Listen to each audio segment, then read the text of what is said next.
मंत्र जप करती हूँ और कभी कभी पैर सुन्न होते हैं, हृदय में खिंचावट होती है, शरीर में ऊर्जा होती है, एक तरंग महसूस होती है। क्या ये सब सही है?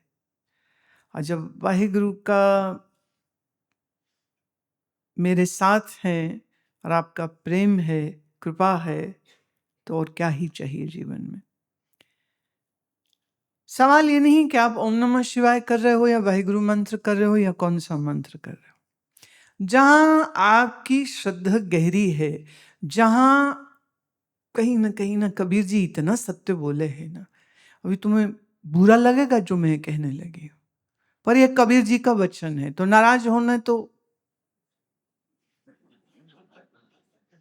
दुख में सुमिरन सब करे, सुख में करे न कोय। जो सुख में सुमिरन करे, तो दुख काहे को होए। अब यहां चॉइस में दे रही हूं, तुम्हें सुमिरन में जाना है तो दुख की गली से गुजरे बगैर शायद तुम्हारा मन सुमिरन में लगने नहीं वाला। मैं कह रही हूं, बड़ी कड़वी बात है ये, पर मैं अकेली खाली कबीर जी को कोट नहीं करूंगी, मैं गुरबाणी को भी कोट करूंगी। हरिहर साहब की पहली पंक्ति, दुख दारू सुख रोग पया। दुख दवाई है, सुख रोग है। और आप सब सुख मांगते हो, तईनवे आप सब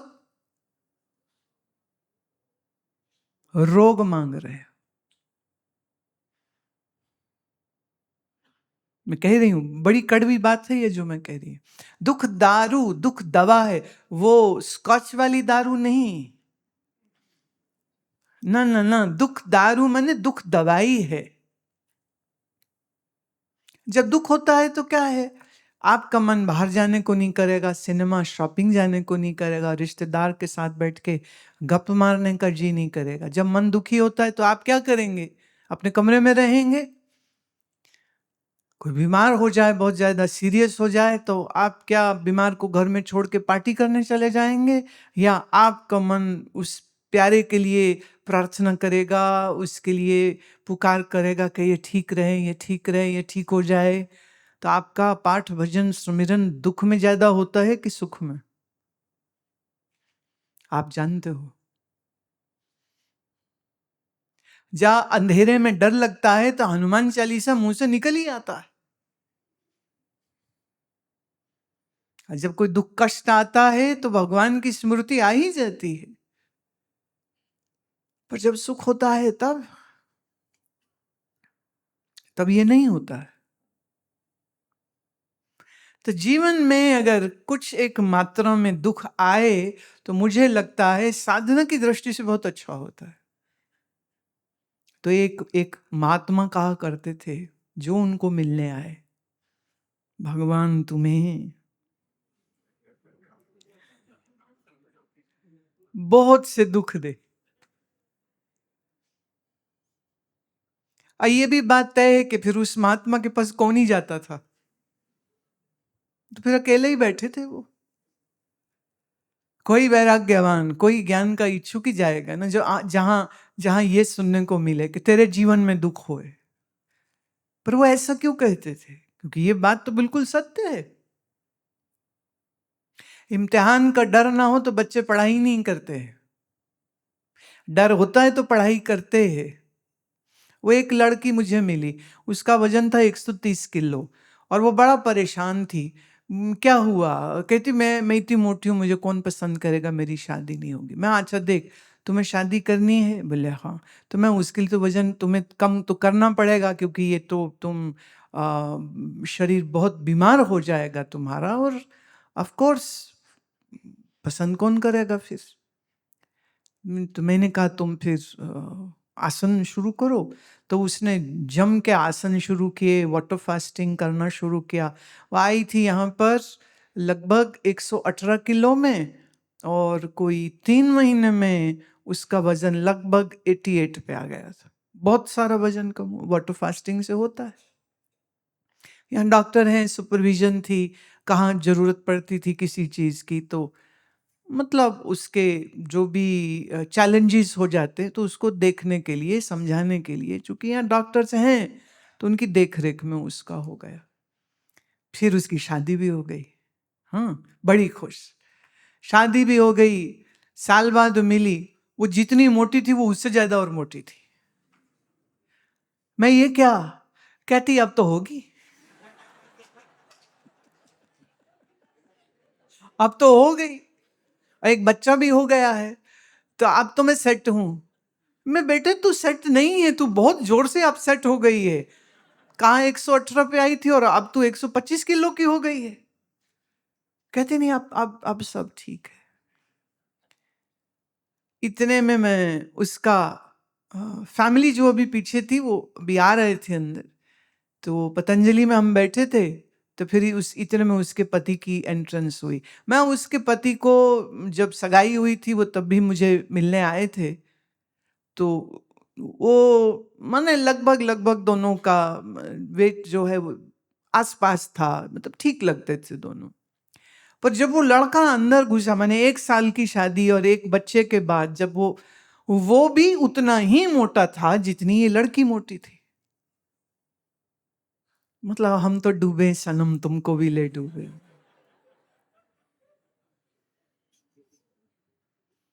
इसलिए संगति बड़ी सोच के करनी चाहिए, उसका प्रभाव तो आएगा। सो जीवन में थोड़ा दुख, थोड़ा तकलीफ, थोड़ा कष्ट चित्रा ने अपने हिस्से का भोगा है। अब उसकी प्रायोरिटी, उसका प्रेम, उसका लगाव जो है वो हमसे है, ईश्वर से है। इसलिए जब मैं बैठती है तो तरंगे भी उठती हैं, आंसू भी आते हैं, ये भी होता है, वो भी होता है, सब अच्छा अच्छा ही हो रहा है। देखिए, करोड़ों जन्मों में करोड़ों बार शादियां और बच्चे और घर और दौलत कमाए हैं, लेकिन ईश्वर भजन कभी नहीं कमाया था। तो ये गया है और ये आया है। मैं ये नहीं कह रही हूं कि मतलब जिसके जीवन में दुख नहीं है वो सुमिरन नहीं कर सकता, कर सकता है, लेकिन फिर उसकी बुद्धि बहुत अच्छी होनी चाहिए कि सब सुख है, सब ड्रामा है, सब पार्टी चल रही है, लेकिन उसका मन इनमें अटकता नहीं है।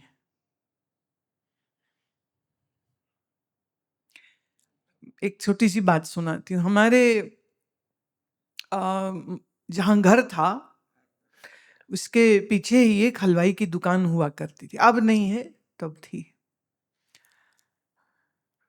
पंजाब में एक मिठाई बनती है, यूपी में भी बनती है, उसे कहते बदाना। खाया कभी? मीठा होता है। ले, क्या खाया तूने फिर? इसे कहते बनाना। वो बेसन का होता है और फिर वो शीरे में उसको डिप कर देते हैं, तो वो मीठा होता है बहुत। हुआ यूं कि हमारे बच्चों की जो पार्टी थी उसको ये खबर मिली कि हलवाई दोपहर में घर चला जाता है सोने के लिए, और उसका 14-15 साल का लड़का था, दुकान वो संभालता है, और उसको तोलने की ज्यादा समझ नहीं है। तो हम लोग उसी समय जाते थे और देते थे 50 पैसे, और वो इतना बड़ा लिफाफा भर के बनाने का दे देता था। तो एक बड़ा लिफाफा मिल गया, हम 10-12 बच्चे थे, मिलके खाते थे, बड़े मजे, बड़े मजे, बड़े मजे। फिर एक दिन हम लोग जब गए लेने, तो उसकी जगह उसके पिताजी बैठे हुए थे। मतलब भंडा फूट गया कि दुकान तो नुकसान में जा रही है, ये ठीक से तोलता नहीं है। तो वो जो बनाना ट्रिप होता था रोज दोपहर का, बड़ा ही अफसोस हुआ, खत्म हो गया। मतलब समझ आ जाए, समझ आ जाए तो आदमी गलत काम नहीं कर सकता है। हम हमेशा ये सोचते थे कि इसके सामने सारी दुकान मिठाई से भरी हुई है, ये खाता क्यों नहीं है, पागल है क्या ये?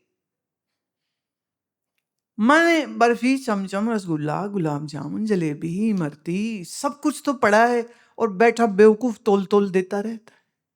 ये खुद क्यों नहीं खाता? खा सकता है पर नहीं खाता, क्योंकि रोज देख देख के वो तो उब जाते हैं। दो एक चीजें होती है, जब हलवाई अपना सामान ना खा रहा हो, या तो वो सच में उब गया है, या उसे सच में पता है कि वो बहुत ही खराब चीज है जो बना के बेच रहा है। बार बार मैं ये बात कह रही हूँ। तुम जितनी बार बाजार में खाना खाते हो, तुम उतनी बार रिफाइंड, गंदे, सस्ते तेलों में पके हुए तुम खाने खाते हो, और वही खा खा करके आप बीमार हो रहे हो। क्योंकि जीभ को तो स्वाद लगता है, लेकिन वो किस तेल में बना है आपको मालूम नहीं है। और ऑफ कोर्स वो अब कोल्ड प्रेस्ड कोकोनट ऑयल या सरसों में तो तल के दे नहीं रहा है, वो देसी घी में तो तल के दे नहीं। देसी घी भी नकली चल रहा है आजकल, पनीर भी नकली चल रहा है। और एक हमारे डायरेक्टर हैं बनारस वेटनेरियन हॉस्पिटल के, तो वो बता रहे थे कि इलीगली इतना ऑक्सीटोसिन का टीका बिकता है। हर गाय हर भैंस को पहले लगाया जाता है, फिर उसका दूध दुहा जाता है, उससे दूध ज़्यादा आता है, और जो आप दूध पी रहे हैं उसमें ऑक्सीटोसिन है, माने हार्मोन है।